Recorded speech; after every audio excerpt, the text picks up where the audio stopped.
Here's a guy who thinks that using art, especially fiction, to discuss controversial topics is both new and bad.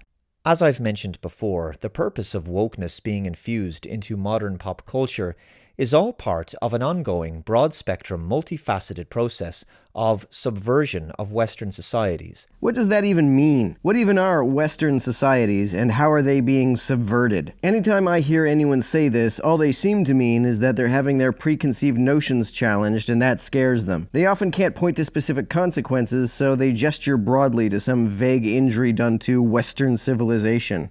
In the same way that social justice courses in certain universities have wanted trigger warnings added to classical literature because they're deemed too problematic or offensive, or the outright banning of certain texts on the grounds that there's too many white male authors or something. When has that ever happened? By banning, do you just mean left off the syllabus? European peoples are reminded of how their past was too racist or problematic. He who controls the past controls the future, after all. Even the take-a-knee phenomenon in popular sports is designed to divide audiences. It gets the public engaged in a political debate that has nothing to do with the sporting spectacle itself. It's meant to call attention to something. It's like when several countries boycotted the Moscow Olympics because of Russia's foreign policy. Foreign policy has nothing to do with sports. Does that mean that the point of the boycott was to divide sports fans? I don't think it was. But when it comes to film and television, Hollywood studios are not stupid. They know full well that wokeness is unpopular and therefore unprofitable. Then why do so many of the media you proclaim to be woke make so much of a profit? But a clear agenda is being pushed in order to achieve the goal of a cultural transformation of Western nations. Wokeness is meant to suck because it takes franchises that have become institutions, inspirational and aspirational characters and stories that people have loved for years, and it utterly defaces them, sullies their legacy, and distorts their meaning and message. The purpose is to chip away at our values, morals, culture, and sense of identity. To what end? What do these multi-billion-dollar media companies stand to gain from this? Today's popular entertainment franchises have become a very useful vehicle to reach the minds of the masses with political messaging.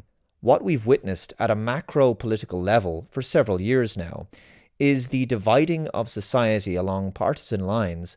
I think you mean several decades, if not several centuries. This is not some recent development. It long predates Hollywood. On any hot-button issue, there appears to be no longer any middle ground permitted.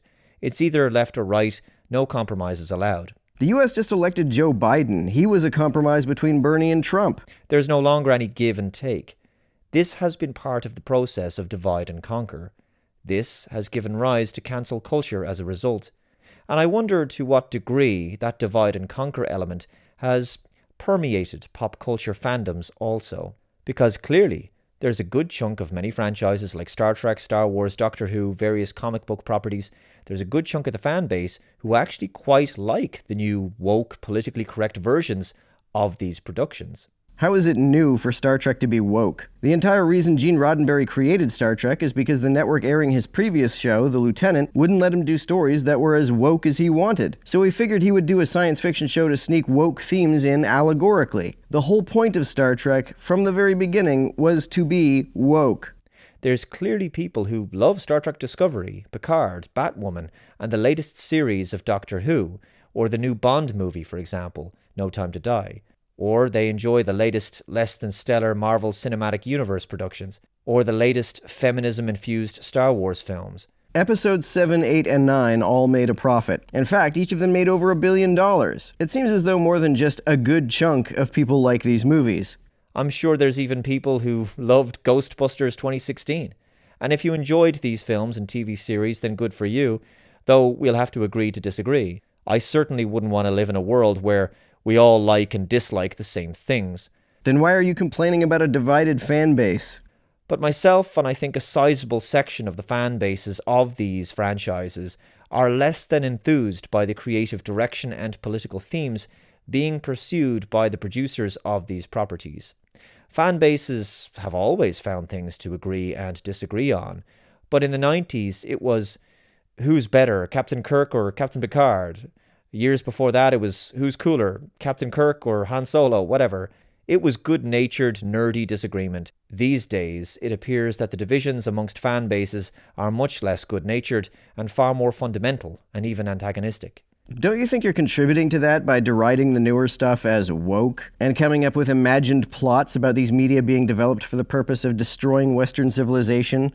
We know that woke film productions are unprofitable at the box office. Then why has every woke Star Wars movie made a profit? Why has every Daniel Craig Bond movie made a profit? Why did Captain Marvel make over $1 billion? And woke TV shows have disastrous television ratings.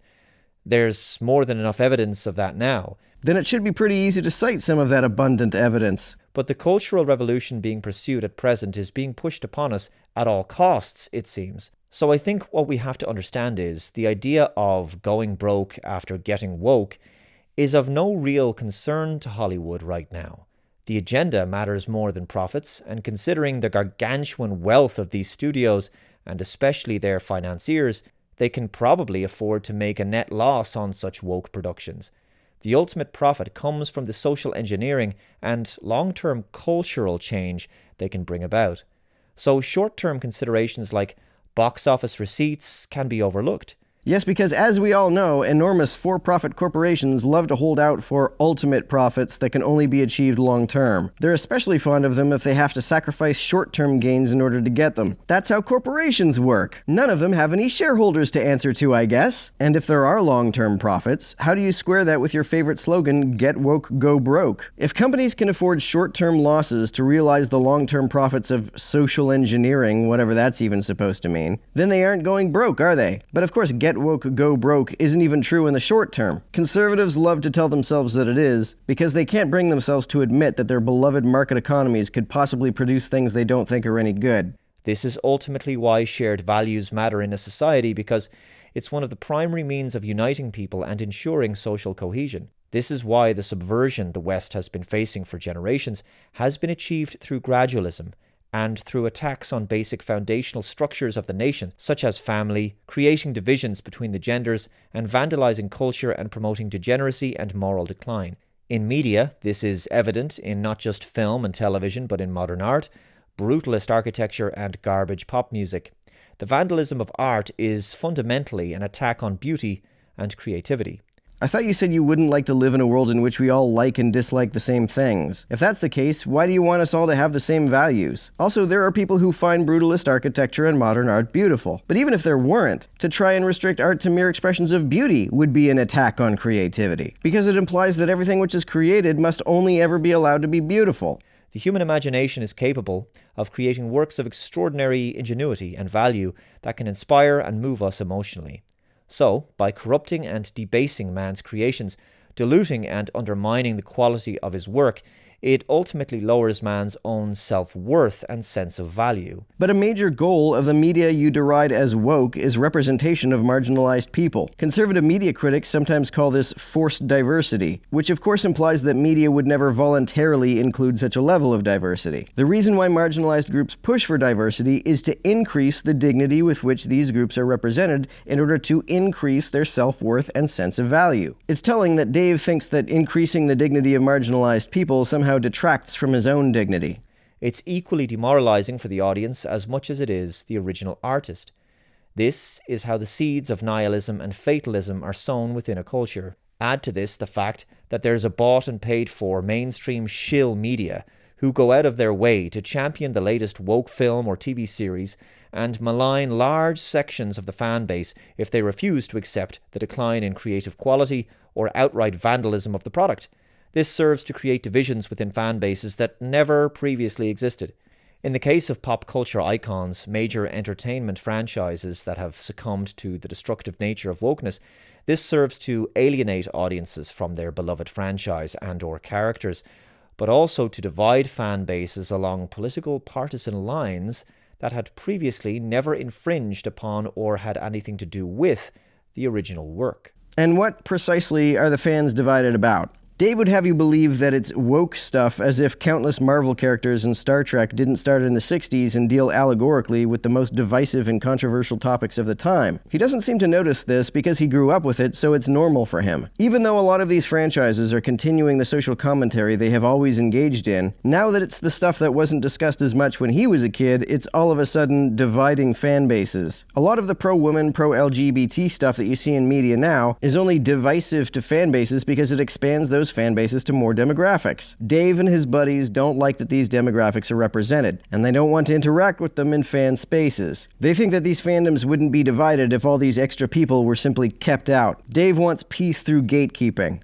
Throw in the mob rule of social media cancel culture for those who publicly denounce the political ideology or moral bankruptcy being infused into the film or TV show, and you've got a recipe for animosity and schisms between fan circles and a toxic and intolerant culture that's empowered and made all the worse by sanctimonious virtue signaling. Unlike Dave's rant about the decline of Western culture and the quality of art, which is clearly devoid of any sanctimony or virtue signaling. This just leads to an overall disenchantment for a large cross-section of the audience who now feel disconnected and alienated from the franchise they once loved.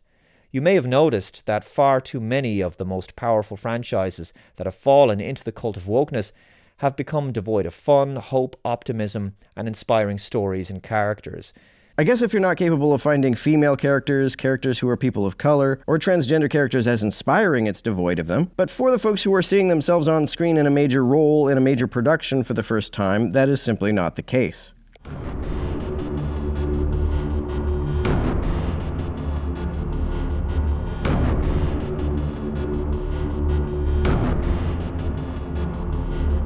To everyone who helps me out on Patreon, you're a big help. Thanks so much.